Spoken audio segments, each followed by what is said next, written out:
Buenas noches. Que lo primero que quería hacer es agradecer a Miguel Ángel y a Sergio que nos dan el espacio que gratuitamente y con todo el servicio, que es un placer estar aquí. No, que hable más alto. Ah, el micro, claro. Que quería agradecer a Miguel Ángel y a Sergio que nos han cedido el espacio. Que muchas gracias. Y a Félix también, claro, que se ha venido de tan lejos para compartir sus ideas y la interpretación de las cosas que nos va a explicar. Pues también un placer que haya venido hasta aquí. Y nada, que el tema de hoy es bastante complejo. Es un tema de historia, pero que también nos toca de lleno, ¿no? Porque la historia, si sirve de algo, es para aprender de ella y también para inspirarse, para emocionarse incluso a algunos aspectos de casos históricos que son muy ejemplares. Y esos ejemplos pues va a contar Félix hoy, a ver qué tal está, ¿vale? Nada más, Félix, adelante. Buenas noches. Ante todo quiero agradecer a Pablo, amigo de tantos años, la organización de esto. Y no solamente de este evento, sino de dos más aquí en Salamanca, que sería mañana, que trataría sobre el comunal, y pasado mañana, que trataría sobre la historia de la Constitución de 1812, desde el momento en que se promulga hasta la Constitución actual. Es decir, qué sucede con la implantación del régimen liberal en España en el terreno político, en el terreno económico. Ahí también veríamos la progresiva desaparición del comunal por los procesos desamortizadores que ocasiona pues el liberalismo, ¿no? Y es un tema de una importancia enorme, poniendo el acento en la resistencia popular, es decir, qué resistencia hay a la implantación del liberalismo, a la desamortización y a la venta del comunal desde 1812 hasta la Constitución vigente de 1978, que en realidad es una copia de la de 1812 actualizada, ¿no? Son las mismas ideas y el mismo proyecto político, pero 150 años después, o quizás 200, ¿no? 180. Bueno, respecto a la situación de la guerra ahora, pues está claro que estamos en una situación bastante crítica. Tenemos una guerra abierta en Irán, muy abierta, y luego también tenemos la guerra de Ucrania, que ya lleva 4 años. Hay otras guerras menores, otros conflictos menores, y en total, pues cada vez más gente dice que es la tercera guerra mundial ya en desarrollo. Los efectos, pues subida del precio del petróleo, preocupación por la incorporación forzosa a filas de la juventud. Esto ya se está haciendo en Alemania, se hará pronto en Polonia y supongo que también se hará pues en Francia y aquí. Aquí el gobierno de aquí, que es un gobierno de izquierda, pues se niega a aceptar ese hecho, pero bueno, teniendo en cuenta que España es seguidora de todo lo que hace Alemania, entiendo yo que en Alemania, que en España pronto será lo que Alemania. La guerra actual claramente es una guerra por los mercados. El conflicto último no es Irán. Irán solo es un paso intermedio en el que Estados Unidos pues intenta hacer el cerco a China. Es la etapa intermedia del cerco a China. Pero la guerra con China pues es una guerra comercial, es una guerra económica, teniendo en cuenta que China se ha ido apoderando de todos los mercados del mundo y entonces Estados Unidos eso no lo puede admitir. No solamente Estados Unidos, sino otras potencias también imperialistas pues están haciendo frente a China con los recursos a su alcance de tipo militar. Por ejemplo, Japón se ha lanzado un rapidísimo rearme, también Filipinas, también pues Corea del Sur. Corea del Sur no es una broma, es la cuarta potencia militar del mundo en venta de armas, ¿no? Aunque es un país chiquitito, ha conseguido un desarrollo rapidísimo. Y en Europa tenemos también el caso de Alemania, que tenía una industria muy peculiar, pues ha entrado en crisis porque los mercados donde vendía sus productos pues se los está quedando China y entonces Alemania está presionando mucho para llevar adelante la guerra en Ucrania, intentando que en Ucrania golpearan a los rusos, en realidad golpea a los chinos. Es decir, da bofetadas en la cara de los rusos para que repercutan en la cara de los chinos. Es decir, que se ha creado una situación en la cual hay muchas potencias en pugna. Y luego están lo que yo llamo potencias silenciosas. Por ejemplo, la India no está diciendo nada. Es curioso, la India está callada cuando es una gran potencia militar. Me parece que es la cuarta poseedora del mundo de portaaviones. Tener portaaviones significa mucho, portaaviones operativos, ¿no? Quien tiene portaaviones manda mucho, ¿no? Estados Unidos solo tiene 11, de los cuales operativos son 4, digo solo entre comillas, ¿no? Pero me parece que la India tiene 6, España tiene 1 y, bueno, bastante chapucero, ¿no? Francia tiene 1 o 2. Entonces el silencio de la India es muy significativo, ni con unos ni con otros, está ahí amagado. Lo mismo que Brasil, lo mismo que Sudáfrica, son países muy grandes, muy numerosos, muy desarrollados industrialmente. A mi entender, ellos se reservan para la segunda etapa de la crisis. Están ahí callados para la segunda etapa de la crisis, ¿no? Entonces, la situación es bastante preocupante. Muy recientemente, Estados Unidos ha mostrado cuál es su doctrina militar. La doctrina militar es la línea de operaciones de una potencia en una situación dada. Hasta hace muy poco tiempo, yo mismo en algún vídeo, aquí hay gente que me sigue, decía que no podría explicar cuál sería la línea de acción de Estados Unidos ante China, ¿no? Porque no había una explicación. Ahora sí es fácil. En los últimos 4 meses lo han puesto sobre la mesa y hay bastante claridad al respecto, ¿no? Eso es obvio. ¿Cuál es la razón? Bueno, China tenía un avance meteórico en el terreno no solamente económico, sino también tecnológico y financiero. Estaba disputando ya al dólar la hegemonía mundial, a partir de unos sistemas de pago internacional que ellos han hecho con su moneda, el renminbi o yuan. Y esto, claro, a Estados Unidos eso le provoca pavor. Si ellos pierden la hegemonía del dólar, entonces eso se viene abajo. Uno de los tinglados terribles que tiene Estados Unidos para rapiñar a todo el mundo es la hegemonía del dólar, ¿no? Podemos definir lo que se está haciendo ahora de la siguiente manera. El primer paso de Estados Unidos ha sido asegurarse a América. O sea, claro, lógico, ¿no? Empezar primero por lo más fácil, ha sido el golpe contra Nicolás Maduro, y también lo que está haciendo en Cuba, ¿no? Es decir, lo que está haciendo es volver a estos países a su favor a partir de las mismas fuerzas que los gobernaban. Ha eliminado al sector chavista más reticente y se ha quedado con el sector chavista más favorable, que es lo de ese Rodríguez, ¿no? Igual está haciendo en Cuba con Díaz-Canel, ¿no? Les queda el pequeño detalle, algún pequeño detalle de segunda importancia. También han hecho una advertencia a Brasil que tiene que poner pegas crecientes a las empresas chinas que tienen muchas inversiones en Brasil, y probablemente lo hagan, ¿no? Queda el asunto del canal de Panamá, que allí China tiene una gran presencia económica, pero parece que lo resolverán por métodos económicos y no por un intento de hacer una guerra por el canal. Luego ha realizado las amenazas correspondientes a Canadá, a México y también lo de Groenlandia. Esto significa que América y toda esta zona queda bajo su control. Esto sería el primer paso. El segundo paso ha sido el ataque a Irán. El ataque a Irán ha venido precedido por ataques anteriores, como es el ataque a Palestina, en lo cual, claro, como los palestinos son aliados de los iraníes, entonces no podían hacer una lucha en dos frentes, por lo tanto han estado machacando a Palestina, prácticamente la han devastado, la han destruido. Una vez que la destrucción de Palestina había alcanzado un punto, ahora pasan a combatir a Irán. Entonces el paso siguiente sería ya el cerco a China. El cerco a China sería a partir de un Irán disminuido, o un Irán que lo intentan volver de su lado. O sea, lo que quieren no es destruir el gobierno iraní totalmente, sino hacer que el sector que ve que no puede ganar esa guerra se ponga de parte de Estados Unidos, como ha hecho el chavismo con la de ese Rodríguez. Es una estrategia muy inteligente que ya se hizo en la Segunda Guerra Mundial con Italia. Si recordáis, Italia hasta 1943 era partidaria de Alemania, ¿no? Entonces, con lo que se hace con Italia es hacer un machaqueo militar permanente durante mucho tiempo, bombardear sus ciudades, destruir todo.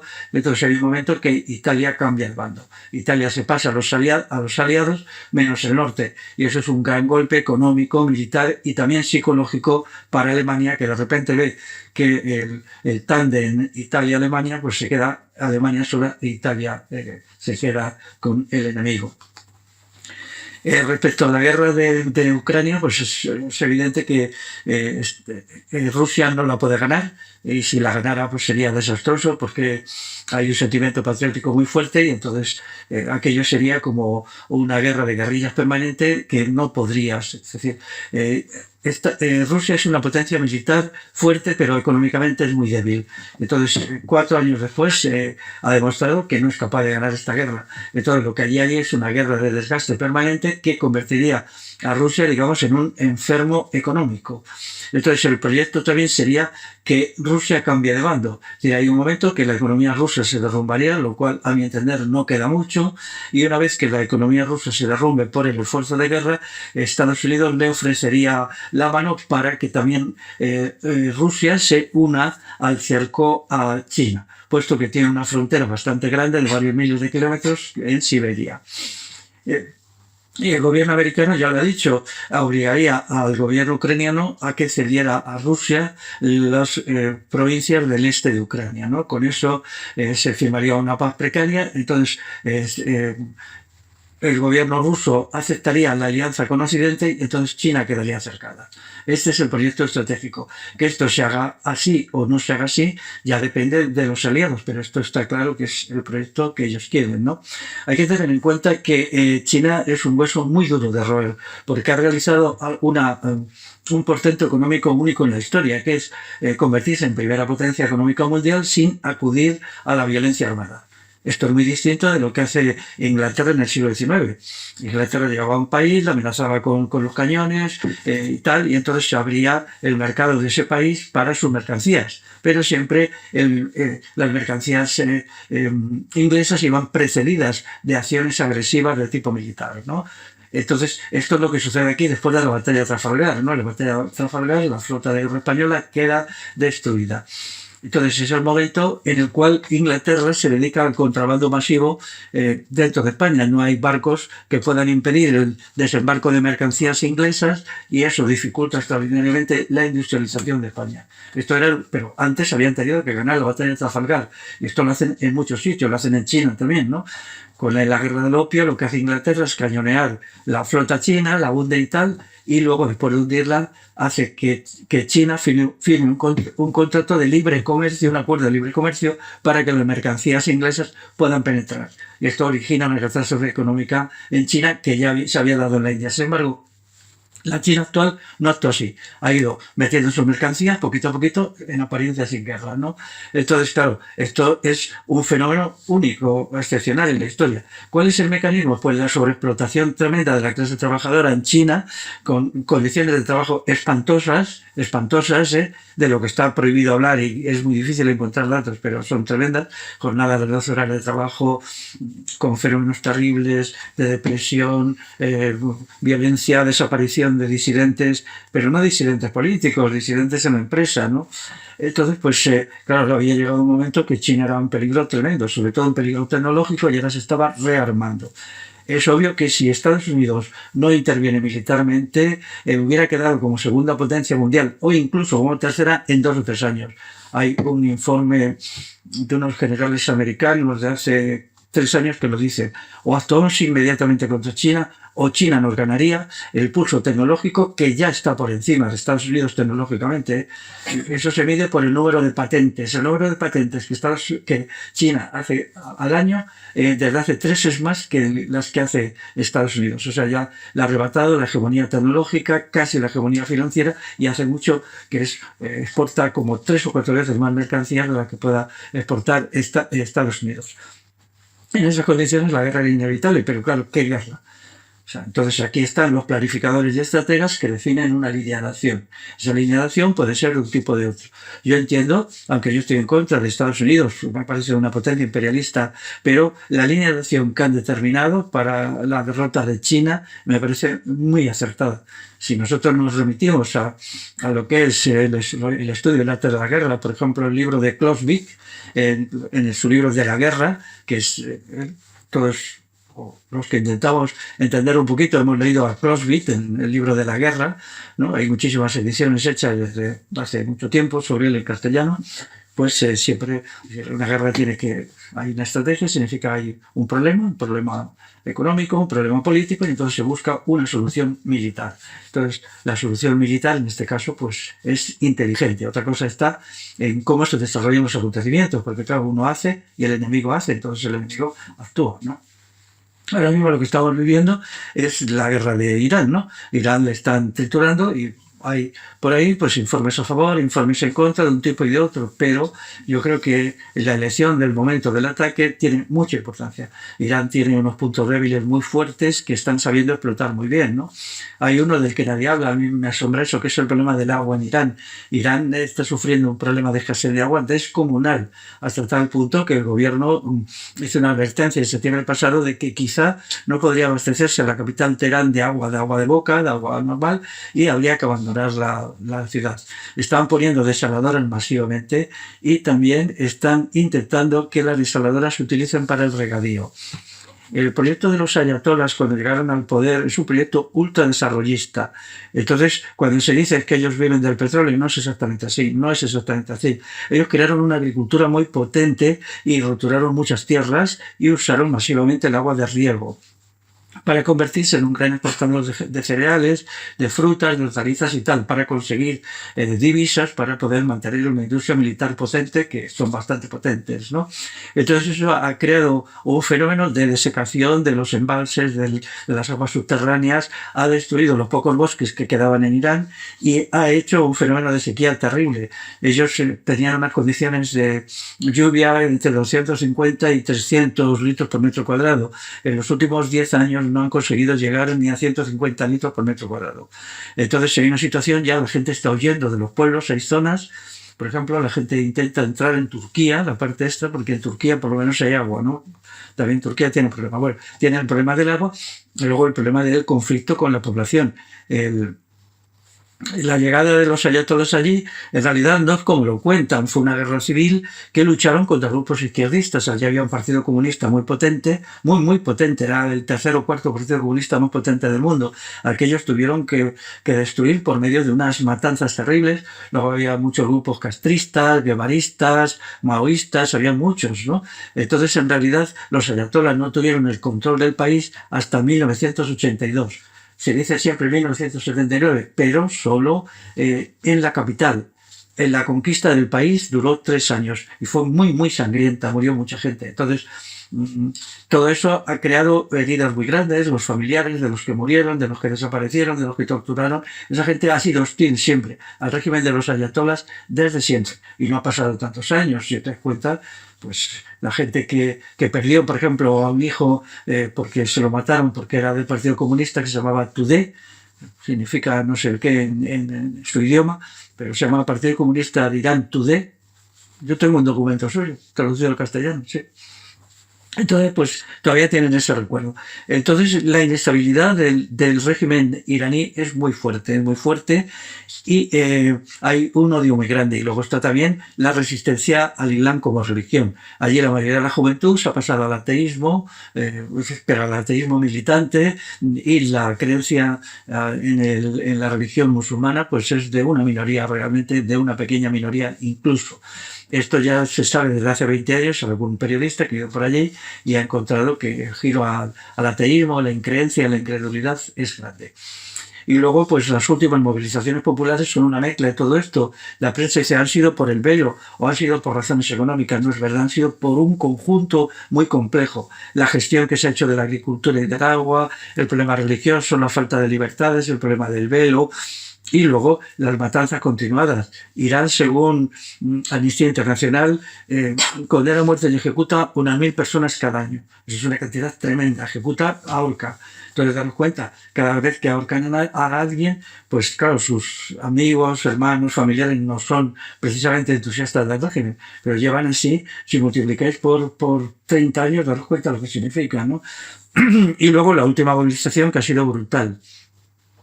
Los últimos datos son 43.000 muertos en las calles por 10 días de movilización en enero, ¿no? Bueno, lo que hizo la Guardia Revolucionaria es instalar ametralladoras en las terrazas y disparar abiertamente, nada de francotiradores, ametralladoras. O sea, en una manifestación que hubiera en una ciudad podían dejar 500 muertos, ¿no?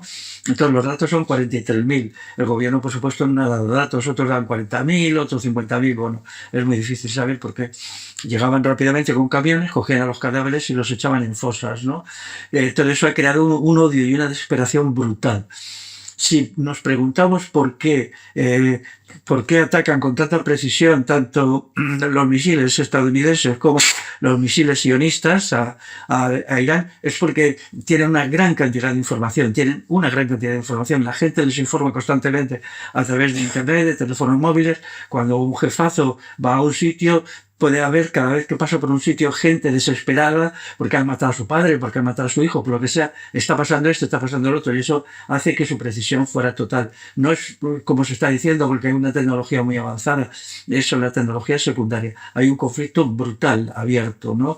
E incluso el conflicto, pues en el momento en que digamos, hubiera un cambio de régimen, se pediría una especie de juicios populares terribles contra el gobierno islámico que llevaría a la horca a cientos o a miles de responsables, ¿no? ¿Eso qué significa? Que los ayatolás, el régimen de los ayatolás va a luchar hasta el final, porque se juegan la vida. Está ahí, ellos no pueden rendirse porque saben que su rendición les llevaría inmediatamente a la cárcel e inmediatamente al pelotón de fusilamiento, y entonces van a llevar la lucha hasta el final. Por lo tanto, el episodio de la guerra de Irán va a ser muy sangriento y bueno, va a ser bastante conflictivo. Si ponemos un ejemplo para que se entienda esto, porque la geopolítica hay que estudiarla a partir de ejemplos históricos, ¿no? Cuando Alemania se rinde en la Primera Guerra Mundial, no gana la batalla de Verdún en 1917 y comprende que no puede ganar la guerra. Bien, se rinde, no pasa nada. Aceptan, firman el Tratado de Versalles y Alemania queda en minoría, pero no hay ningún juicio contra los jefes de Alemania. Los jefes de Alemania se consideran jefes honorables que han perdido una guerra, punto final. Sin embargo, la Segunda Guerra Mundial no es así.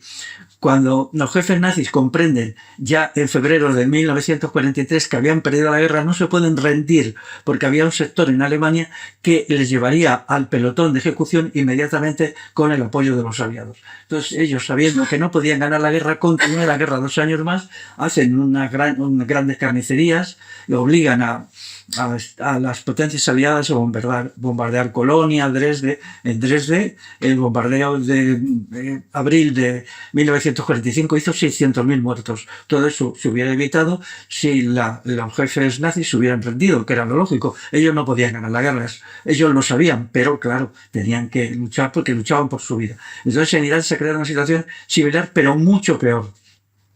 Porque el odio popular es tan enorme que si simplemente, no sé, de hecho ya hay algunos de ellos que están huyendo en helicópteros, tengo entendido, algunos han ido a Rusia, otros han escapado como pueden. Bueno, lo que haría vamos a tener aquí, pues será una guerra muy sangrienta, aunque yo creo que no muy prolongada.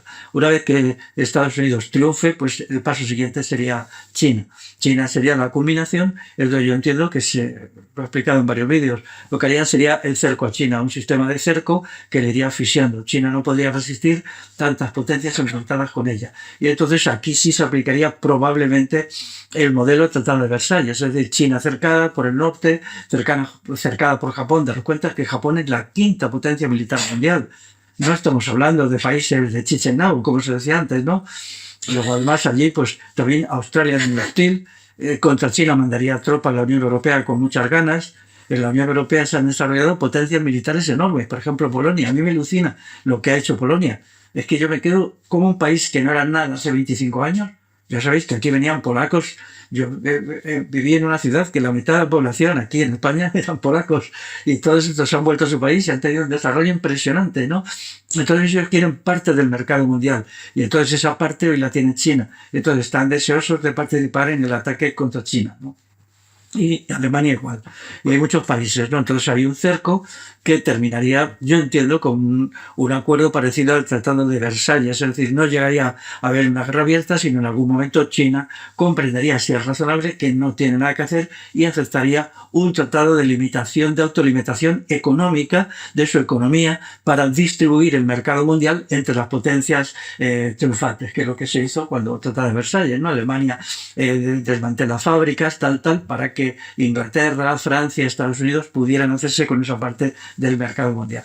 Pero si no son inteligentes y entonces quieren llegar la guerra hasta el final, pues entonces habría que hacer, pues yo me imagino que sería algo como lo que están haciendo en Irán, pero allí entonces la guerra se podría prolongar varios años de bombardeos y bombardeos, ¿no? Bombardeos, destruir ciudad tras ciudad, ciudad tras ciudad. Una guerra es una guerra. Lo que se hizo en Alemania se podrá hacer. El bombardeo de Dresde fue terrorífico, terrorífico. El bombardeo de Colonia, luego en Japón el lanzamiento de las bombas atómicas no fue lo más importante. Muchas ciudades japonesas habían sido destruidas por bombardeo convencional. Se armó mucho lío con las bombas atómicas para el asunto, pero por ejemplo los bombardeos de Tokio, noche tras noche, que Tokio ardía noche tras noche, dejaron muchos más muertos que... Bueno, las guerras son las guerras, es un horror y es la realidad, ¿no? La realidad que tenemos enfrente es eso. Pero eso cuando veo algunos vídeos de aficionados del salón a la política y a la geoestrategia y dicen, no, es que Estados Unidos no va a continuar porque está gastando mucho en armamento. Si Estados Unidos no continúa esta guerra, se suicida como potencia. Se suicida totalmente como potencia y entonces, ¿qué hace? ¿No? Y una potencia muy débil. Estados Unidos no es una potencia fuerte, está llena de problemas gravísimos y su triunfo sobre China, supongamos que lo tenga, sería un triunfo pírrico. Ya sabéis que esto significa triunfo que es derrota, porque tiene unas limitaciones, no tiene prácticamente industria, vive de los jugueteos con el dólar, está absolutamente atrapada en el mundo de las drogas, tiene problemas que no la permiten ser una potencia. Y es ahí donde están agazapadas las que van a ir a la Cuarta Guerra Mundial, porque esto no va a seguir así, claro, no va a quedarse aquí. En el momento que, por ejemplo, China fuera destruida o China aceptara razonablemente una autolimitación económica, ¿entendéis lo que quiero decir? ¿No? Una autolimitación. Es decir, del mantener una parte de mi industria, no sigo investigando, tal, ¿no? Para que el resto de los países del mundo tengan un trozo del mercado mundial. Pues explotaría una nueva guerra y entonces ahí saldría a escena la India, por ejemplo. La India es el país más grande del mundo, 1.200 millones de habitantes. Es curioso el silencio. Yo me paso el día mirando a ver qué dice la India de lo que está pasando. No dicen nada porque ellos se quedan para la siguiente tanda. Dar cuenta de eso lo que significa, ¿no?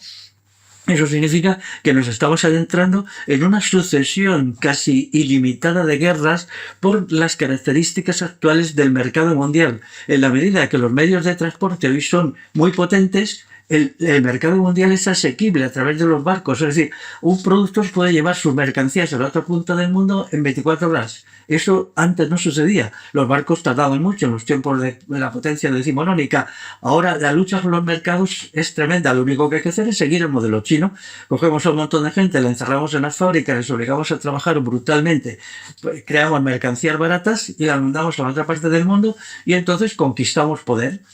Entonces, esta cuestión, dadas las características del capitalismo actual y del tipo de fuerzas productivas y de tecnología, eso va a meter a la humanidad en una espiral de guerras sucesivas. Porque incluso, vale, Estados Unidos vence a China, China se autolimita, pero Estados Unidos es que no tiene nada que lo único que ofrece China al mundo es dólares, pornografía, películas y industria militar, pero una industria militar que ya se la está disputando Corea del Norte.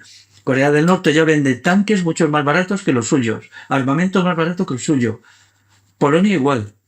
Entonces, claro, ellos quieren un trozo en él.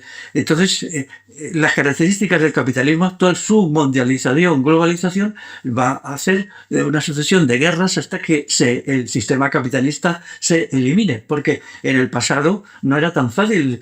China podía producir mercancías, pero tardaban mucho tiempo en atravesar el Pacífico. Ahora no. Ahora los barcos atraviesan el Pacífico a una velocidad tal que te lo pueden poner, por ejemplo, en América del Sur, en Chile, en 5 días, en 4 días, ¿no?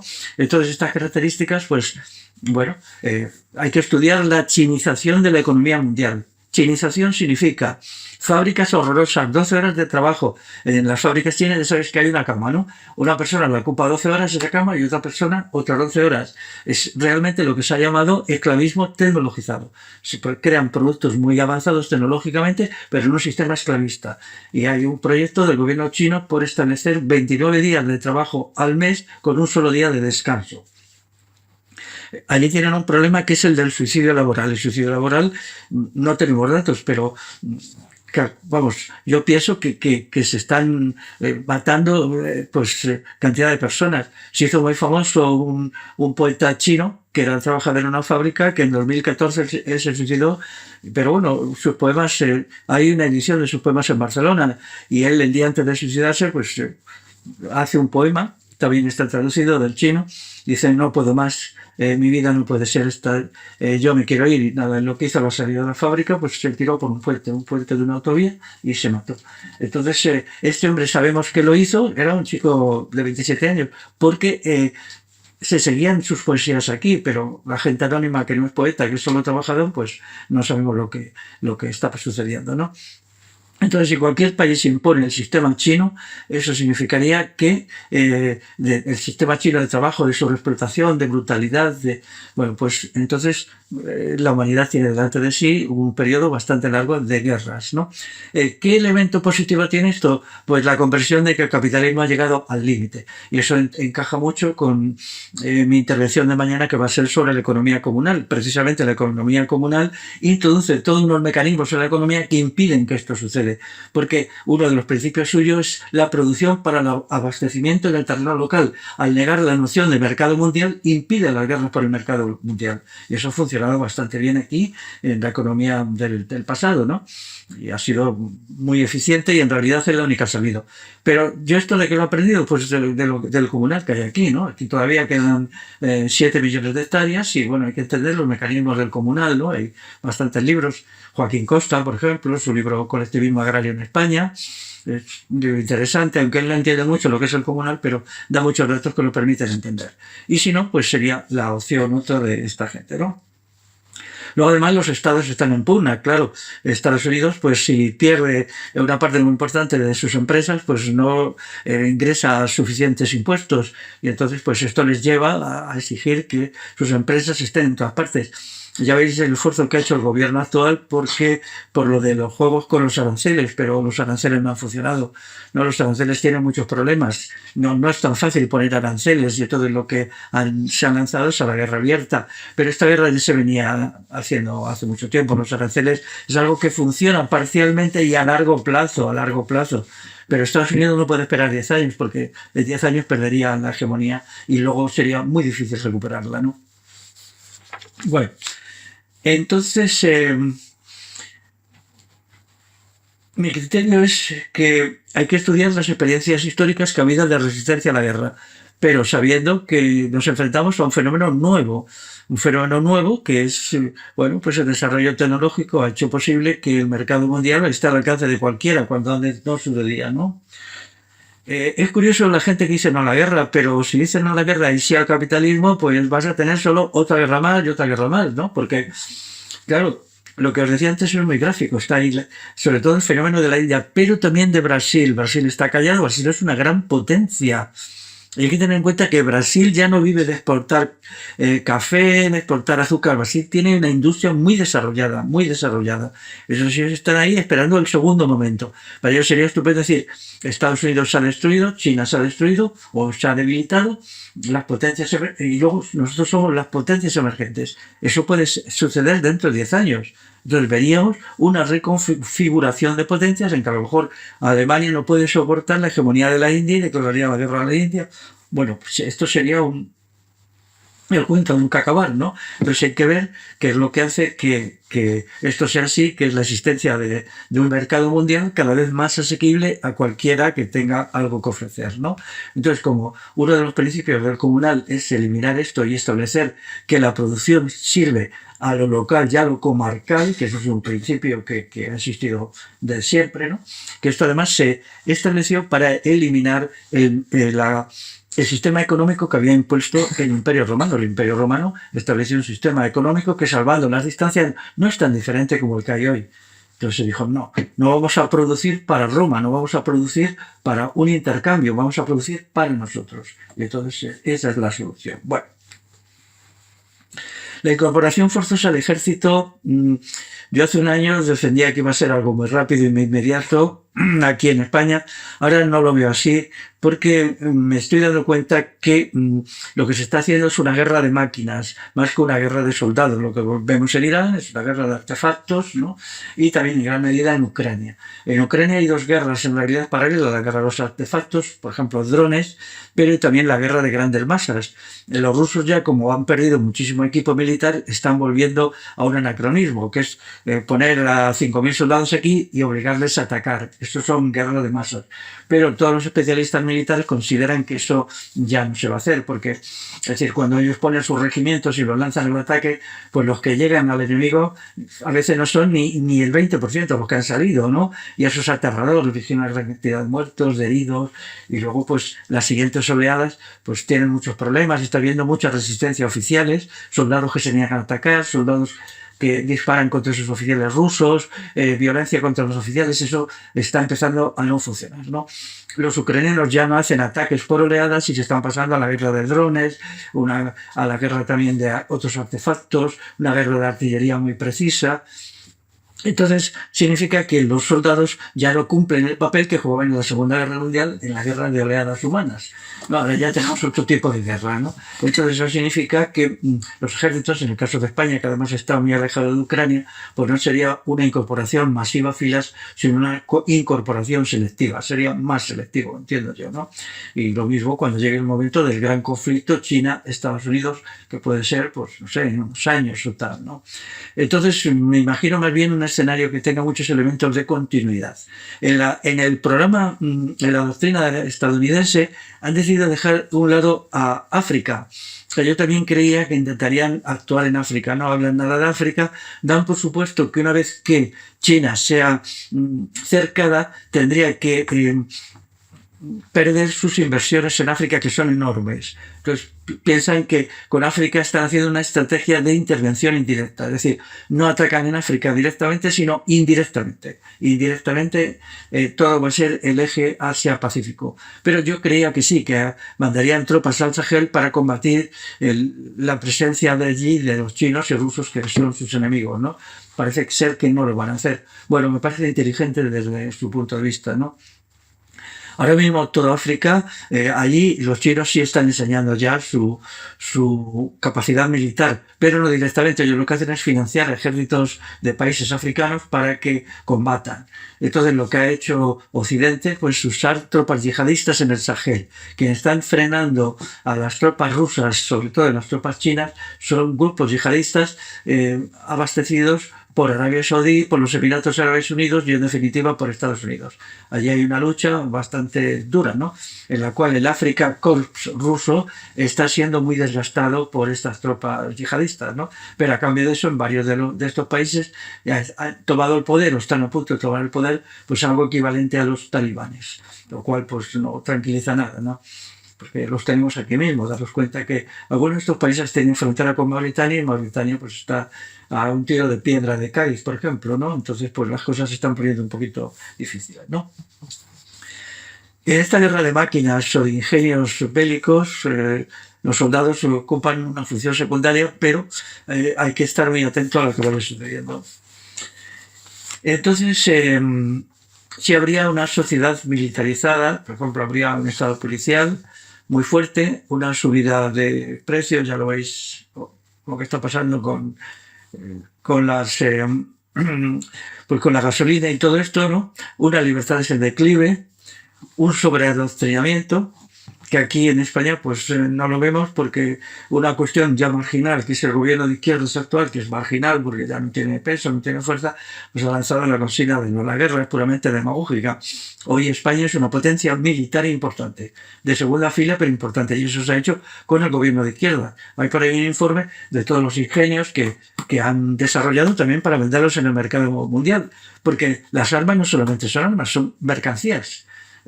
Rusia, una parte muy importante de sus exportaciones son armas. Cuando dicen solo tiene petróleo y gas, cuidado, una parte muy importante son armas. Armas que a lo mejor no se usan nunca, porque las armas se venden al país, el país no entra en guerra y al cabo de 10 años las tiene que vender, pero bueno, las han vendido como mercancía, ¿no? Le pueden vender armas o le pueden vender frigoríficos, ¿no? Entonces, hace poco vi un informe de 10 elementos, de 10 equipos, que eran equipos militares, que España está vendiendo ampliamente en el mercado mundial. Casi todos se han desarrollado bajo el actual gobierno, el gobierno de izquierdas, del gobierno del PSOE, de Unidas Podemos, de Sumar y de todo esto, que por un lado dicen no a la guerra y por otro lado han llevado adelante una política armamentística bastante potente, ¿no? Bueno, es propio de ellos, ¿no? Que decir una cosa y hacer otra, así se han mantenido mucho tiempo, pero cuando estos informes aparecen por ahí, pues les dejan en un lugar muy difícil. También es verdad que en las próximas elecciones generales perderían, eso está muy claro, no conseguirían mantenerse y entonces los gobiernos de derecha irían más directamente a los procesos de militarización, sobreadoctrinamiento, estado militar, guerra constante, incremento de impuestos y tal, ¿no? Entonces, ¿qué significaría guerra de guerra? Bueno, las guerras entre potencias imperialistas siempre han sido odiadas por las clases populares, ¿no? Siempre ha habido una resistencia, siempre se ha dicho que no, y desde aquí, desde siempre, ¿no? Por ejemplo, tenemos el rechazo a los tercios de Flandes. Los tercios de Flandes, esto que les gusta tanto a la extrema derecha, los tercios de Flandes, es vergonzoso los vídeos que haces en los tercios de Flandes y decir, vaya película que os habéis montado con esta chorrada, ¿no? Ellos no, pues, son bastante cultos, ¿no? Pero bueno, los tercios de Flandes eran los ejércitos mercenarios del un imperialismo llamado Corona de Castilla que actuaba en Flandes, lo que hoy es Holanda, ¿no? No eran ejércitos obligatorios, es decir, allí se iban los tercios, pues, se firmaba un contrato con el rey que te hacía soldado del rey por una paga. Pero que no quería ir, pues simplemente no se hacía. Bueno, pero había que pagarlos, ¿no? Pero los tercios de Flandes, cuando eran acuartelados aquí en la península ibérica, a veces organizaban verdaderas rebeliones populares contra ellos, pero había ciudades enteras que se negaban a aceptarlos. Creo recordar que en un caso fue Albacete, como los llevaban a embarcar a Cartagena, entonces los tercios, cuando llegaron unos tercios a Flandes, a Albacete entera se insurreccionó. Se armó la gente y dijo que no lo soportaba porque con ellos venían violencia constante, violación de mujeres, saqueos, robos y tal, ¿no? Entonces eran cordialmente odiados, ¿no? Y entonces por donde pasaban dejaban una estela de destrucción, de violencia terrible, ¿no? Entonces hasta Calderón, que era bastante reaccionario, tiene que escribir al alcalde de Zalamea para explicar eso, aunque él lo edulcora, ya sabéis que el asunto es unos capitanes de los tercios que seducen y todo esto a dos chicas del pueblo. Entonces el alcalde de Zalamea dice que eso es injusto y los manda prender, le dice que se casan con sus hijas seducidas o los ahorca, no quieren y los ahorca, ¿no? Pero eso que él representa se hace eco de lo que estaba pasando por montones de sitios. Por lo tanto, los tercios de Flandes tuvieron una resistencia popular enorme, que luego aparece en la obra tratar el alcalde de Zalamea de una manera limitada, ¿no? Muy edulcorada, ¿no? Luego tenemos otro acontecimiento curioso que es la negativa a embarcarse en los barcos de la flota de guerra española para la batalla de Trafalgar. Si habéis leído en la batalla encontraréis que ¿por qué ganaron los ingleses, no? En realidad, ¿por qué ganaron, no? Bueno, ganaron por muchas razones, pero una muy importante es porque no había marineros que se quisieran embarcar voluntariamente en la flota de guerra española. Eso era una constante. El antimilitarismo ha sido una constante en la historia de los pueblos ibéricos. Podría dar datos muy importantes, ¿no? Entonces, pues nada, cuando ellos ponían allí banderines de enganche para que la gente se ponía, pues vamos a dar tanto y cuánto, no sé, nadie. Entonces lo que tuvieron que hacer es sacar de los presidios a los presidiarios, ¿no? Y meterlos en los barcos. Y claro, imaginaos los tíos que ni eran marineros, ni sabían hacer nada, ni sabían disparar cañones. Entonces, la ineficacia de la flota de guerra española era enorme, ¿no? Es verdad que tenían un sector, sobre todo los artilleros eran profesionales y esos los pagaban, ¿no? Pero lo que era la marinería menuda para limpiar los barcos, subir y bajar, pues no. Entonces sucedía que encima se mareaban, que los barcos se mareaban, ¿no? Tenían allí una cantidad de convictos, gente que iban a pueblos, por ejemplo, entraban allí con tropa y pillaban a 15 o 20 y se los llevaban en los barcos, eran raptos, todo esto, ¿no? Mientras que la marina de guerra inglesa estaba más hecha por soldados profesionales y en el combate, pues, sucedió algo desastroso, ¿no? Pero esto es oculto porque no se quiere poner en evidencia la desafección que siempre ha habido entre los ejércitos profesionales y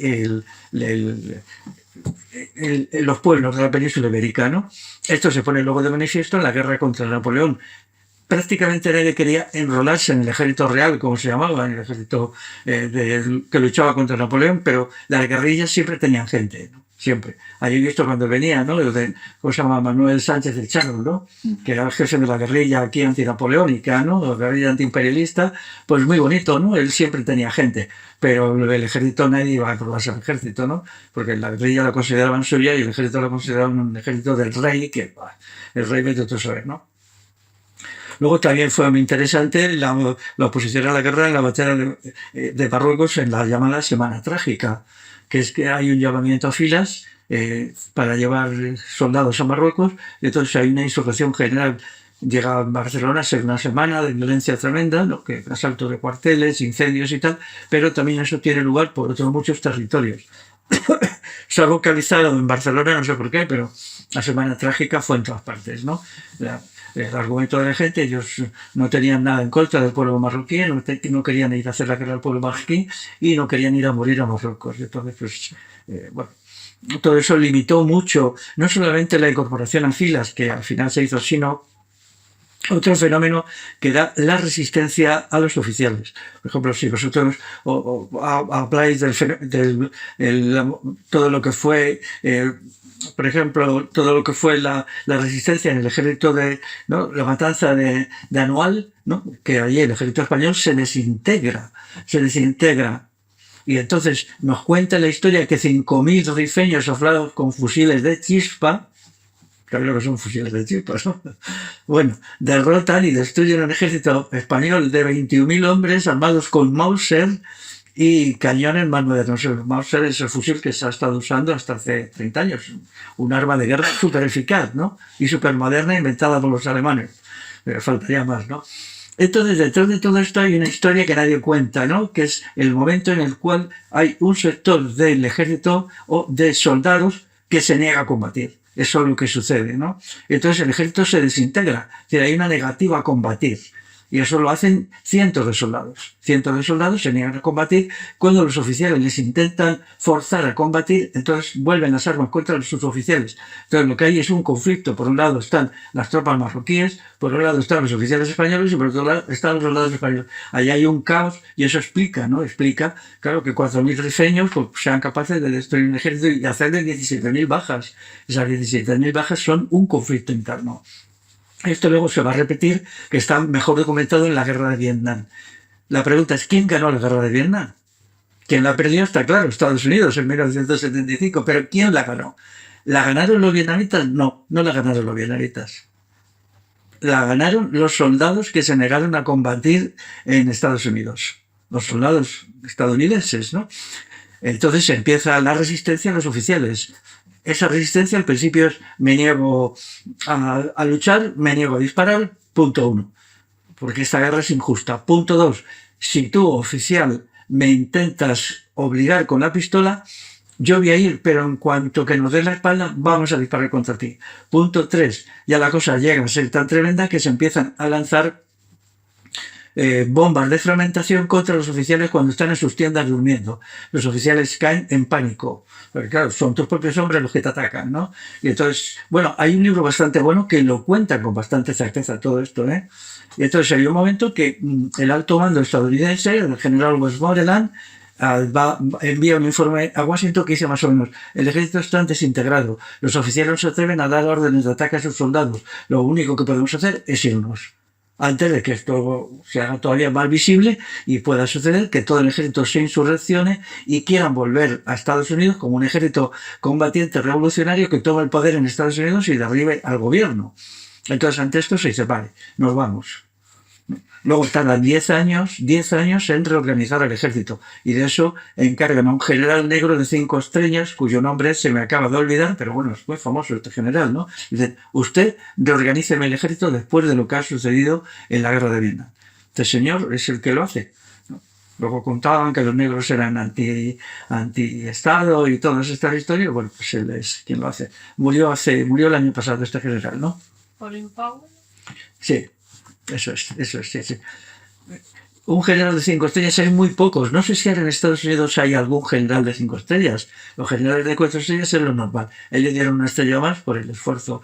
Colin Powell, sí. Entonces, pues estos fenómenos son relativamente normales en las guerras. Es decir, en las guerras hay un problema: cómo hacer combatir a los soldados. Y ha pasado en todas las guerras. Y puede haber que haya una situación en la cual los soldados no quieran combatir, ¿no? Entonces, ¿por qué Estados Unidos se resiste, por ejemplo, a poner, como ellos dicen, botas sobre el terreno en Irán? Porque puede suceder esto mismo en Irán, es decir, una negativa a combatir de sus tropas. Ellos, el horror que pasaron en la guerra de Vietnam, no lo han dejado nunca de de recordar, ¿no? Tenemos otro caso más bien documentado, que es en la Primera Guerra Mundial, los llamados motines de soldados franceses, ¿no? Hay un momento que los soldados franceses se niegan a combatir masivamente. Sí. A la orden de oficiales han ido a las trincheras y pasar el asalto, la respuesta es no, no vamos a salir, no queremos combatir. Los primeros motines son tiro las armas, no quiero combatir, quiero irme a casa. Luego intervienen los oficiales, matan a algunos soldados que no quieren combatir, los soldados matan a los oficiales y entonces aparecen los motines. Los motines son resueltos por el general Pétain, pues por procedimientos muy expeditivos. Mandan grupos de oficiales a las trincheras y los que no quieren lanzarse al ataque, pues los matan sobre terreno a tiros, ¿no? Luego después algunos los llevan a prisiones militares y en total un juicio y fusilamiento me parece que solo son 700, pero todos los historiadores consideran que hubo unos 20.000 muertos. El ejército francés solo pasa a la ofensiva una vez que se han muerto unas 20.000 personas de su propio ejército. Hasta ahora se había negado que el ejército inglés también hubiera tenido motines. El ejército inglés estaba al lado. Entonces ahora ya hay un libro que nos dice que sí los hubo. Que sí los hubo, no tan fuertes como el ejército francés, sí lo hubo. Y luego hay el ejército alemán, pues entra hay incluso la declaración de una república de obreros y soldados en la flota de guerra en 2018, toda la marinería se insurrecciona y el ejército ruso se insurrecciona también. El ejército ruso llevaría luego a la revolución bolchevique, pero eso es después. Inicialmente eran motines de soldados que se negaban a combatir. La Primera Guerra Mundial en realidad se acaba cuando los ejércitos de todas las partes combatientes se desintegran. Los oficiales no pueden mandar a sus tropas, tienen miedo de sus tropas y entonces y así acaba la Primera Guerra Mundial. La Segunda Guerra Mundial no es tanto, pero también tiene el fenómeno de las repúblicas partisanas, sobre todo en el norte de Italia, que son repúblicas de soldados huidos que no quieren estar ni con uno ni con otro, que crean un sistema de poder popular en todo lo que es el norte de Italia y se mantienen allí bastante tiempo hasta que, bueno, pues una mezcla de presiones y de violencia de Estados Unidos, una vez derrotada Alemania, les obliga a entregar las armas. Pero hay algún sector que se resiste y no las entrega, las esconde, bueno. Yo tuve una experiencia directa con un combatiente de Estados Unidos en la guerra de Vietnam y él me contó, era un hispano, era un soldado hispano y él me contó, bueno, vino a Madrid y yo pude hablar con él y me contó todo lo que había sucedido en primer plano, ¿no? Y bueno, pues él corrobora todo, hay un libro que lo explica y bien, pero estas cuestiones no son, digamos, muy de dominio público, ¿no? Y él pues me contaba todo lo que habían hecho, que era impresionante, ¿no? Repúblicas partisanas del norte de Italia, pues hay un par de libros que lo citan en italiano, que yo sepa no se han traducido aquí al español, ¿no? ¿Qué quiere decir esto? Que bueno, ahora mismo todas las potencias, ahora, en el presente, ahora que están en la guerra, tienen una gran debilidad dentro del sector militar soldados. Ellos tienen miedo, tienen mucho miedo. Ahora mismo Irán, el problema grave es interno. Irán no está siendo destruida, como dicen, principalmente por los misiles, está siendo destruida o va a ser destruida por su propia gente. Por su propia gente. Sí, eso es el primer peligro. Y están realmente, pues ahora mismo, pues ahí tienen, su peligro es ese. Estados Unidos no se fía de sus soldados, para mí eso está muy claro. Hay cuestiones indirectas, por ejemplo, recordar la retirada que ellos hacen de Afganistán en 2021. Esa retirada tenía dos causas.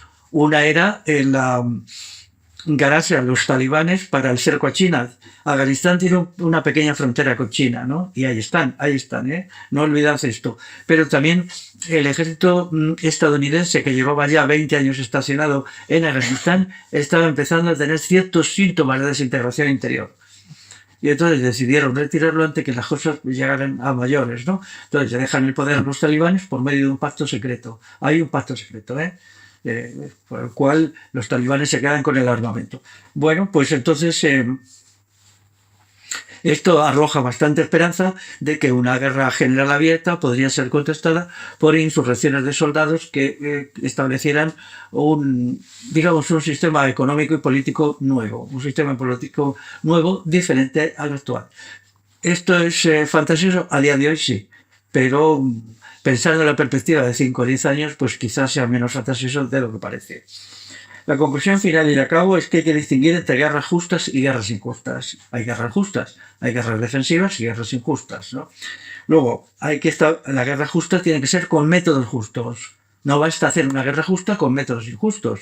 Una guerra justa tiene que ser respetando a los prisioneros, no atacando, por ejemplo, en Vietnam, aunque fuera que no lo es, no es guerra justa por ninguno de los dos bandos. Pero Estados Unidos e Israel no pueden atacar las desalinizadoras porque de ahí la población civil la necesita para agua. Eso es un crimen de guerra. ¿Entendéis? Y lo está haciendo. Lo está haciendo porque, claro, la advertencia dice, no, es que esa desalinizadora se usaba para abastecer al ejército con el agua que de allí salía, ¿no? Bueno, eso es un argumento que no saben para qué se usa, pero no es justo. Una cosa es de atacar una base de misiles y otra cosa es una desalinizadora. Ya lo ha hecho un par de veces y ya por ahí la gente se le está tirando al cuello, ¿no? Hay guerra ofensiva y guerra defensiva, ¿no? Yo defiendo al pueblo ucraniano de su resistencia contra el imperialismo ruso, pero no apoyo a Zelensky. Zelensky es otra cosa. Ahí hay una guerra del pueblo ucraniano y del Estado ucraniano. Yo no apoyo al Estado ucraniano, yo apoyo solo al pueblo. Realmente Zelensky es un rey del pueblo ucraniano. Quien ha hecho frente a los rusos no es el Estado. El Estado ucraniano se hubiera rendido hace ya 4 años. De hecho, el ataque a Kiev, cuando atacaron los rusos a Kiev, quien paró a los rusos en Kiev no fueron los soldados regulares, hay por ahí un informe que lo cuenta, sino simplemente gente que creó una especie de milicia y se fue allí, tomó la base militar y una base civil, la dinamitó e impidió que llegaran los aviones rusos y combatió incluso con armamento muy poco sofisticado, pero logró que los rusos se retiraran. Bueno, esta advertencia es importante, ¿no? Yo creo que en la situación actual tenemos que buscar la unidad de todos los pueblos del mundo contra todas las potencias imperialistas del mundo. Buscar como una especie de internacionalismo de la buena gente que en todas partes combate, ¿no? Contra estas potencias. Yo estoy convencido de que también dentro de China hay muchísima gente que no quiere morir por el Partido Comunista Chino ni nada de esto. Y esto le quita bastante el sueño a los jefazos chinos. Entonces la conclusión final es que si no se cambian las raíces de la economía, si la economía sigue siendo capitalista, tendremos guerras sucesivas hasta el siglo XXI y creo que la humanidad no está en condiciones de aguantar esto. Por lo tanto, habrá que ver que es un sistema no capitalista de producción establecido a nivel mundial o al menos en algunos sitios, y eso sería mi intervención de mañana. Y ya nada más.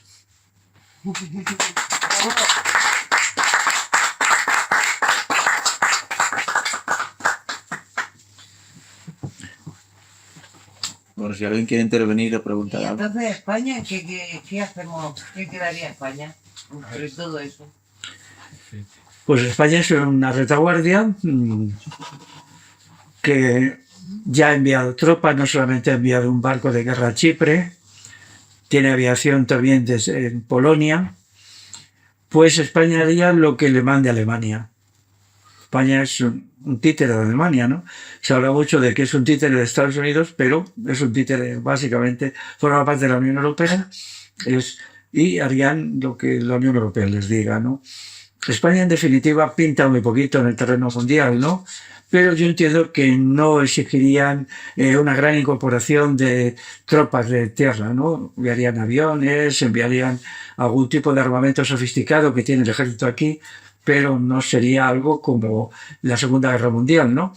O ni como la Guerra Civil. Hay un momento que el ejército de Franco llega a tener 1 millón de soldados. 1 millón llega a tener Franco. Con el proyecto suyo de intervenir a favor de Alemania, aunque luego no lo hace. No lo hace por un informe muy interesante, ¿no? De algunos jefes militares que dicen, no estamos en condiciones. Ahí son inteligentes, ¿no? España no puede entrar en una guerra que le supera absolutamente, ¿no? Bueno, pues ahora mismo, pues yo entiendo que sí, usarían la marina, aviación, pero la incorporación masivamente de tropas de tierra, yo no lo veo a corto plazo, ni siquiera a medio plazo, quizá. Lo que puede pasar dentro de 3 años, pues se me escapa, porque los acontecimientos cambian muy deprisa, pero lo que pueda pasar a 1 año, yo creo que no sería algo demasiado gordo. De ahí también una cierta pereza en declarar la incorporación forzosa al ejército. No se está haciendo, no hay planes claros. Bueno, Pero económicamente apoyar sí, ¿no? O sea, apoyar y dar dinero y dar armas, todo Sí. eso es posible. Está haciendo sí, sí, sí. con el dinero, Sí. con el dinero de la gente, ¿no? Claro, claro, sí. Eso ya se ha hecho. Ya se ha hecho. Todo esto de que España no quiere el 5% de gasto militar, todo esto es mentira. Ningún país está en el 5%. El gasto militar real puede ser de un 20% en todos los países europeos. O sea, el truco es simplemente que muchas industrias que son militares se presentan como civiles. Por ejemplo, casi todas las acerías se dice, bueno, esto es una industria civil porque solo produce acero. Sí, sí, pero es que el acero se usa para el armamento, ¿no? Luego, sí, ¿por qué la clasificáis como industria civil? Clasificarla como industria militar. Muchas industrias que fabrican explosivos son en realidad industrias que fabrican nitratos. Casi todas las industrias que fabrican abonos artificiales están siendo reconvertidas para el ejército, para la producción de explosivos. Los explosivos todos se hacen a partir de los nitratos, y los nitratos, pues entonces ahora ya hay industrias que formalmente aparecen como fabricantes de abonos artificiales que en realidad ya están produciendo en algunas de sus naves armamento, están rellenando de explosivos. Por lo tanto, los fertilizantes se Sí. van a acabar. O muchas industrias por ejemplo, los microchips, esos tan importantes que se usaban en las neveras, están empezando masivamente a enviarse para la producción de misiles. Pero la gente todavía, allí hay pues una industria de neveras, ¿no? Pero ya no se usan, ¿no? No se usa nada más que una parte pequeña para la producción de neveras. Los misiles y todo esto y los drones necesitan esos microchips, ¿no? Como no hay una diferenciación clara entre industria civil e industria militar, pues luego a la hora de la verdad hacen lo que quieren, ¿no? Pero yo supongo, por ejemplo, que ahora en Alemania 1/3 del Producto Interior Bruto se dedica a la industria de guerra estricta. Pero ellos solo reconocen, no reconocen el 30%, solo reconocen el 5%, ni siquiera eso todavía, dicen solo el 4%. Pero daros cuenta, yo quiero resaltar una cosa. Las cosas que yo veo son muy tecnologizadas y se olvidan del factor humano. Siempre están hablando que si misiles, que si tal. ¿La gente qué? Los misiles los disparan gente, los hacen gente, ¿no? ¿Qué pasa con esa gente? ¿Esa gente no importa? Hemos llegado a tal nivel de deshumanización que ya creemos que la guerra es solo de máquinas. No, ni mucho menos. Ni mucho menos. ¿No? Yo seguí un poco la descomposición del Estado en Estados Unidos en la guerra de Afganistán, era impresionante. El consumo de cocaína en las bases militares era brutal. La negativa a combatir era brutal. Nadie quería salir de las bases porque hacía mucho calor, porque la gente necesitaba, los soldados lucharse 2 o 3 días. No tienen moral de combate, entonces eso era muy importante, ¿no? O sea, las bases eran... Igual pasa, por ejemplo, con las bases yanquis y francesas que tienen en algunos países africanos. Lo que está fallando es el factor humano. El sistema actual la ha destruido, ha creado personalidades débiles, personalidades que no creen en nada para evitar procesos revolucionarios. Pero estos soldados que no creen en nada, que solo creen en la comodidad, que están muy acostumbrados al consumo de drogas, no le digas que pasen a una operación militar en un país del Sahel africano con 48 grados a la sombra. No lo hacen. Y si los oficiales les obligan, los oficiales pueden acabar con un tiro en la frente. Así de simple. Entonces ahí hay un montón de bases. Dicen, bueno, aquí hay 5.000 soldados franceses, pero no hacen operaciones fuera de la base. Claro, las bases son chasis, tienes aire acondicionado, tienes todo el agua que quieres, tienes todo, ¿no? Pero esa gente, ¿qué eficacia militar tienen? Y todo esto yo no veo que se explique en los vídeos ni se explique en nada. No les importan las personas a quien hacen estos vídeos. Parece ser que las personas son un cero a la izquierda. Esto no es verdad. Esto no es verdad. No. Siempre han importado a las personas. Lo de la guerra de Vietnam es impresionante. El hispano con el que yo hablé, él lo había hecho. Me gustó, sí, yo lo hice. Lo hicimos muchos. O sea, los oficiales estaban aterrorizados. Por la noche les tirábamos granadas de mano a las tiendas. Y a veces matábamos a 3, matábamos a 4. Los acorralábamos cuando me decían, hay que pasar a la ofensiva. Decíamos, vosotros delante. O sea, por ejemplo, vosotros que sois oficiales. Y los otros se alejaban, claro. Sabían que cuando se dieran la vuelta le disparaban por la espalda. El ejército americano llegó a estar absolutamente desintegrado en 1973 y la guerra acabó en 1975. Luego se contó que habían ganado los vietnamitas. Los vietnamitas llegaron a donde ya no había soldados porque todos se habían desintegrado. Entonces esto nos presenta una perspectiva mundial muy favorable porque si esa gente, los soldados tienen una conciencia de revolución, de transformación de la sociedad, lo que es una catástrofe terrible, lo que está sucediendo a nivel mundial, puede convertirse en un proceso de regeneración mundial. Pero claro, si siguen haciéndose textos y tal, ignorando el factor humano, pues bueno, pues vamos a ver qué pasa. No importa nada, pues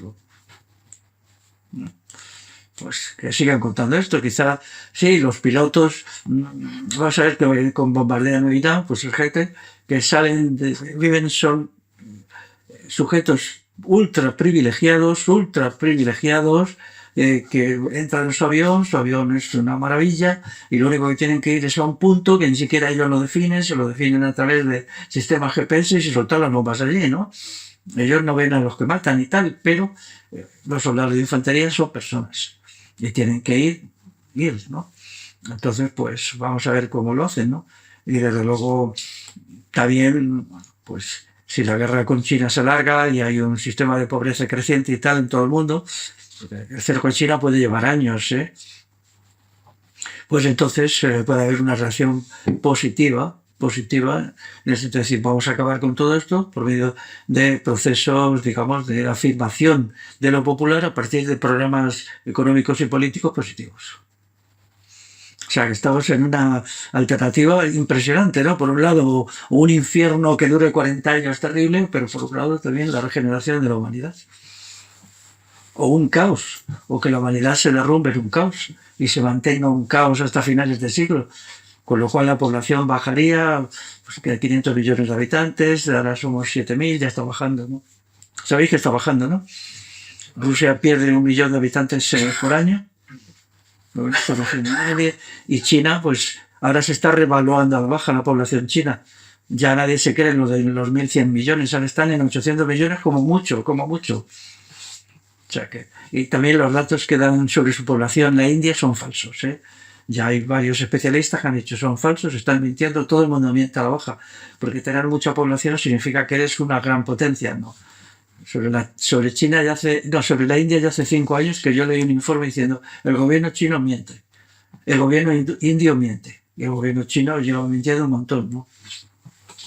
Bueno, pues en este laberinto ya solo queda una cuestión, pero yo solo quiero plantearla, y no sé si alguien quiere hablarla, que es qué hacer, qué responsabilidad toma cada cual, qué responsabilidad tomamos colectivamente.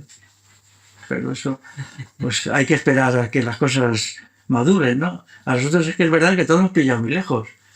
Ucrania nos pilla muy lejos, China nos pilla muy lejos, mandarán a especialistas, a soldados profesionales, pero bueno. Marruecos y Argelia y toda esa cosa. En principio ahí, por lo que yo veo, el plan estratégico de Estados Unidos no incluye la intervención en esas zonas. Piensan que si se golpea a China y a Rusia en su núcleo, esas zonas quedarían solas. Es decir, que no es necesario combatir ahí, porque son teatros de operaciones de segundo orden.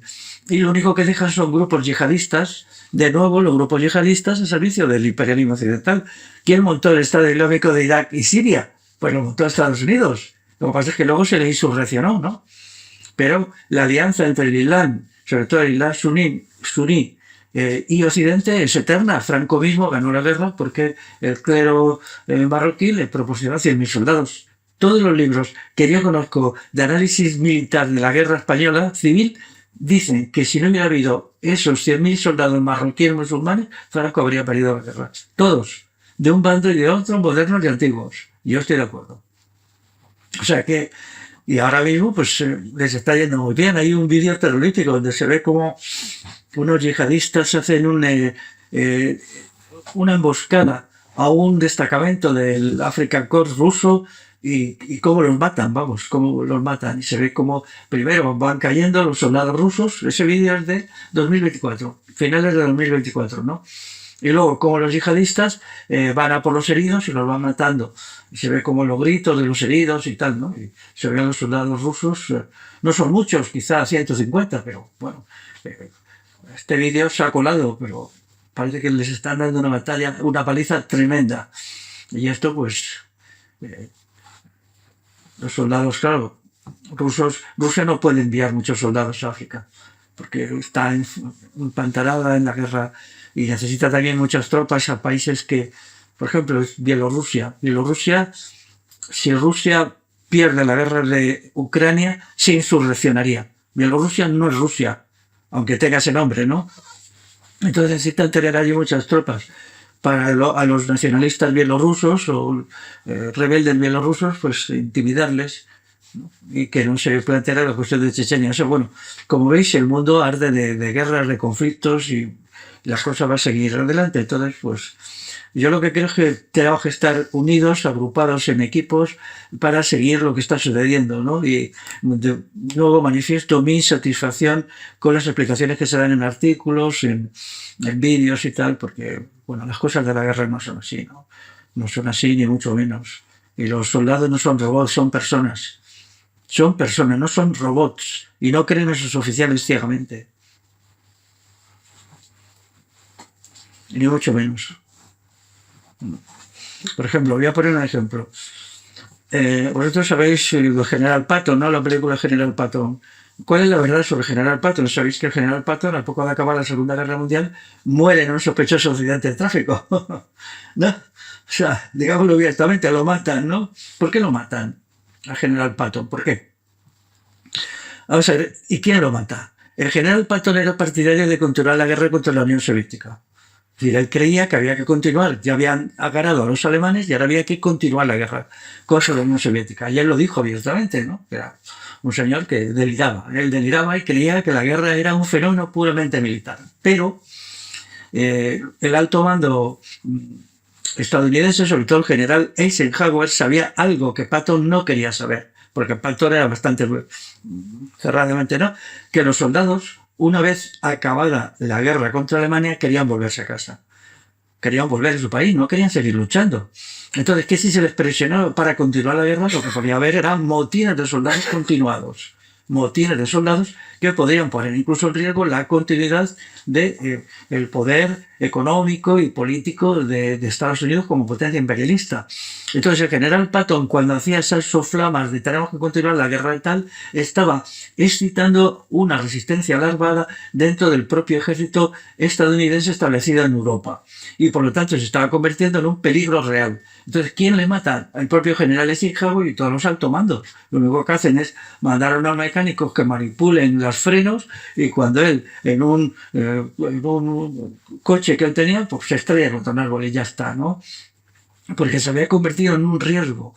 Y algo que no podían permitirse es que los 1.600.000 soldados de Estados Unidos que había aquí se insurreccionaran. No podían hacer eso, ¿no? Porque ellos querían irse. Y le decían a sus oficiales, nos vamos a casa. Alemania está derrotada, ya no hay enemigos, vámonos a casa. Y entonces el otro, pues en la película eso no aparece. Si os recordáis la película Patton, ¿no? Pues al final aparece solamente él haciendo algunas balandronadas y tal, y luego se mete en si se estrella, ¿no? Bueno, pues eran las... O sea, la guerra las hacen los soldados. Si los soldados no quieren luchar. Y ahora mismo, pues, por ejemplo, yo no veo ningún sentimiento patriótico en Estados Unidos y no creo que... De ahí que, claro, en Irán desembarcar tropas, pero, bueno, tendremos que ver, ¿no? Qué es lo que va a pasar y estar muy atentos a esto. Pero desde luego todas estas manias que hicieron la semana pasada de no la guerra y tal, a mí me resultan ridículas. Porque si decimos no a la guerra y decimos sí a las causas de la guerra, las causas de la guerra es el sistema basado en el mercado mundial, la conexión de los Estados-nación, la existencia de Estados-nación en competencia feroz entre ellos, todo esto. Hay que hacer una transformación radical del mundo para que el mundo no conozca guerras, o no conozca guerras tan terribles, ¿no? Pero si no, pues no va a haber. Seguirán las guerras hasta el siglo XXI, con una humanidad cada vez más disminuida, claro. Bueno, pues nada, si tenéis alguna preguntita más o si tenéis algún tema más, pues...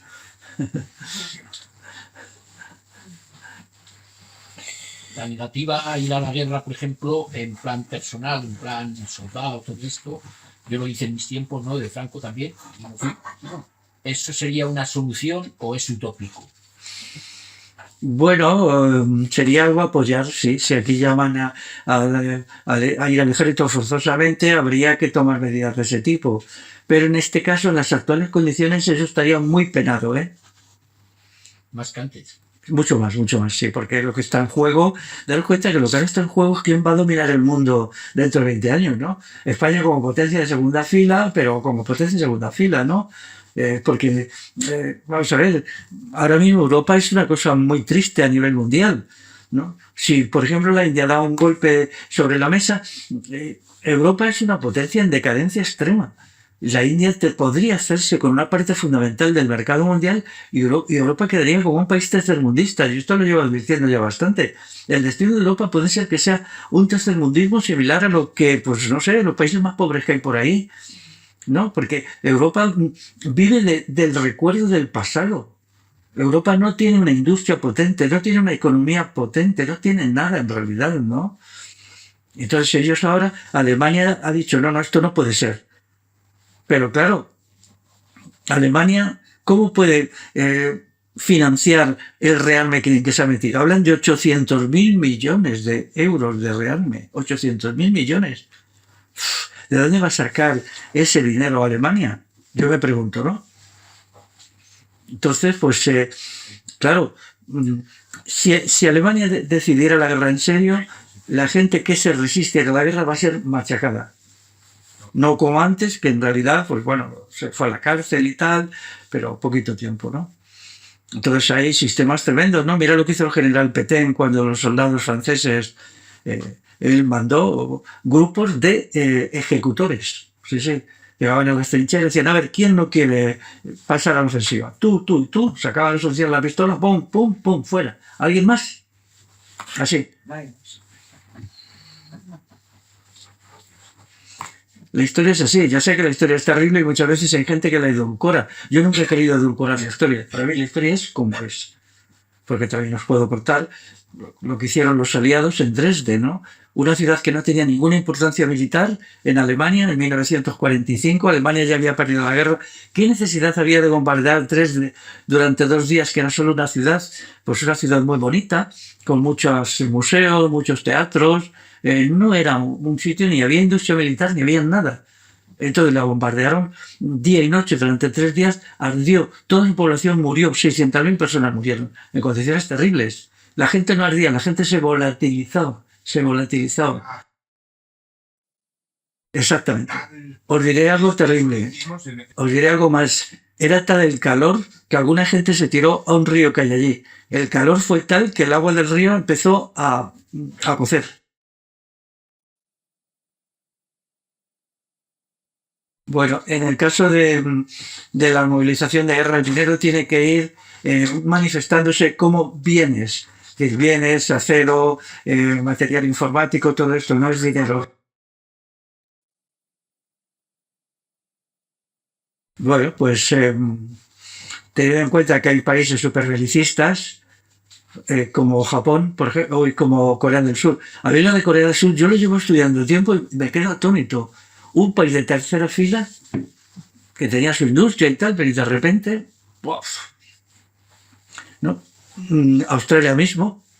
Australia es de los que más está presionando para el cerco a China, porque Australia también es una potencia emergente y se ha encontrado con que los mercados mundiales están dominados por mercancías chinas y ellos quieren un trozo del pastel, claro, y ellos están presionando muchísimo a Estados Unidos para el conflicto con China. Y es un lugar, ellos, en cuanto que el conflicto estallara, ya han declarado que si China intenta tomar Taiwán, ellos intervendrían con su armada en defensa de Taiwán para frenar a China.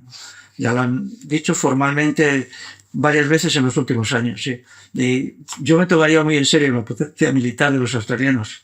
Bueno, lo que importa ahora es que vayamos desarrollando una política de resistencia a la guerra, de comprensión racional de cómo están las cosas y de ir buscando procedimientos para que la consigna guerra a la guerra se haga, ¿no? Pero bueno, daros cuenta hasta qué punto la historia ha sido falseada.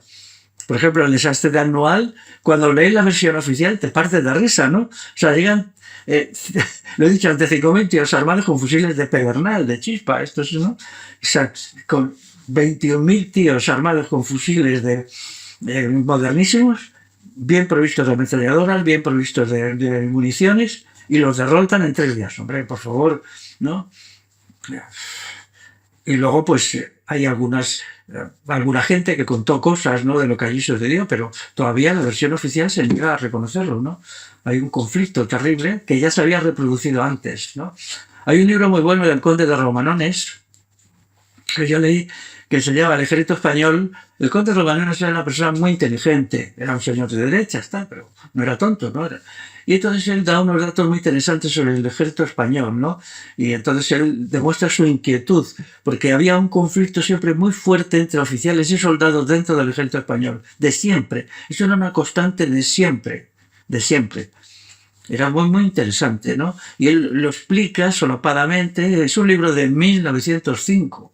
Yo lo compré en una librería como esta, una librería del Viejo de Madrid, y lo leí y digo, mira, cómo el Conde de Romanones y lo fino. Hay un hecho cierto, ¿no? Por ejemplo, si a los españoles que emigran a Argentina le llaman gallegos, ¿no? ¿Por qué? Porque muchos son gallegos, ¿no? Entonces, ¿por qué se iban los gallegos en masa, ¿no? A Argentina, a Cuba, ¿no? Los mismos padres y madres de Fidel Castro eran gallegos, ¿no? Y bueno, pues se dicen, porque la pobreza y tal, la pobreza de no podían vivir tanta gente y tal, esto es falso. De ahí tierra más fértil que Galicia. Galicia puede alimentar cantidad de gente, ¿no? Yo tengo libros sobre Galicia, la historia de Galicia, y lo sabía, ¿no?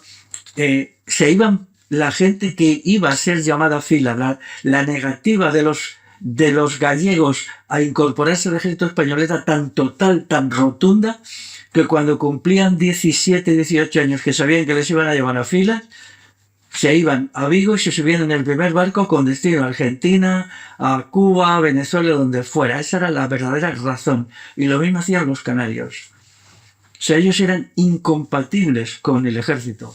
Pero si pillaban a algunos que no se atrevían a irse por lo que fuera y le mandaban a filas, esa gente eran causantes de conflictos permanentes dentro del ejército. No admitían las órdenes, no aceptaban las órdenes, se resistían a los oficiales, boicoteaban todo lo que podían. O sea, eran un dolor de cabeza permanente, y a veces más que un dolor de cabeza, ¿eh? Ya sabéis a lo que me refiero. Bueno, la alternativa que hay es el capitalismo occidental versus el capitalismo oriental, ¿o qué? Sí, claro. Sí. Hasta ahora el capitalismo, vamos a ver, y luego el capitalismo aquí tiene un problema tremendo, ¿no? Que es vamos a ver, el capitalismo actual es invivible, ¿no? El problema de las industrias, no sé si habéis leído los informes que se están sobre las enfermedades psíquicas que produce el trabajo asalariado hoy. Hay una situación que una parte importante de los trabajadores no soportan las jornadas de trabajo actuales, sobre todo si se incluye inteligencia artificial. Vale, la inteligencia artificial es muy bonita, metéis inteligencia artificial y tal, pero esos trabajadores que aguantan la inteligencia artificial se os van a venir abajo psíquicamente en muy poco tiempo y los vais a tener que sustituir por otros. El capitalismo también está en condiciones muy difíciles. En China la gente no tiene bajas laborales por depresión, simplemente se suicida. El problema del suicidio, hay algún estudio en las fábricas chinas donde fabrican los smartphones. La economía china, que ahora ha deslumbrado a algunos, está entrando en una fase de descomposición. El gobierno chino ya para este año ha dado un crecimiento muy lento. Yo entiendo que la economía china está siguiendo el mismo proceso que la economía de la Unión Soviética. Durante mucho tiempo se presentó como modélica y tal, hasta que llegó un momento en que se vino abajo, ¿no? Pero ahora mismo aquí lo que que yo sepa, si estoy bien informado, en España se intenta copiar la economía china. Lo que se nos viene encima, pues es a nivel mundial un fenómeno muy grave que tendremos que hacer frente como podamos, ¿no? Y ya es importante que aquí tengamos una visión realista de los problemas que están poniéndose sobre la mesa, ¿no? De la guerra real, militarización y tal. Nosotros tenemos aquí un fenómeno, formamos parte de Occidente, del imperialismo occidental, y tenemos que ver cómo evitar que el realme nos arrastre. digamos que si se hace una militarización obligatoria de España, de los países occidentales, pues, por ejemplo, si hay un llamamiento a filas, aquí, por ejemplo, obligatorio, como ya lo hay en Alemania todavía no se está llevando, pero ya está recibiendo gente el papelito que le dice, el indicativo, tienes que presentarte en tal cuartel, tal día, ¿no? Todavía hay muchas excepciones, por supuesto, porque ya no se requieren masas de millones de soldados, pero que no quiera juntarse puede hacer, también es válida una resistencia individual a la guerra, pero caso de que la situación se vaya manteniendo, pues yo creo que los sistemas de ayuda mutua, por ejemplo, en la guerra de Vietnam, en Estados Unidos, la gente que no quería ir a Vietnam tenía dos opciones. Se crearon redes para escapar de la integración forzosa en el ejército, que consistía en llegar hasta la frontera en Canadá. Entonces se le ayudaba a la gente que no quería ir a la guerra, se escapaba a Canadá, casi todos a Canadá, otros escapaban por México y algunos formaban grupos de autoprotección dentro del ejército. Pero cuando hay grupos que cooperan para hacer eso, porque escapar individualmente es difícil de una movilización, ¿no? E incluso habría en Estados Unidos grupos de gente que se juramentaban, grupos de soldados, para ir a Vietnam efectivamente, pero ayudarse. Iban 15, 20, bien, nosotros vamos a ir, no queremos escapar, pero iban juntos, intentaban estar juntos y ayudarse y tal. Y esos grupos, esos colectivos fueron los que llevaron al colapso del ejército, no solamente por acciones armadas.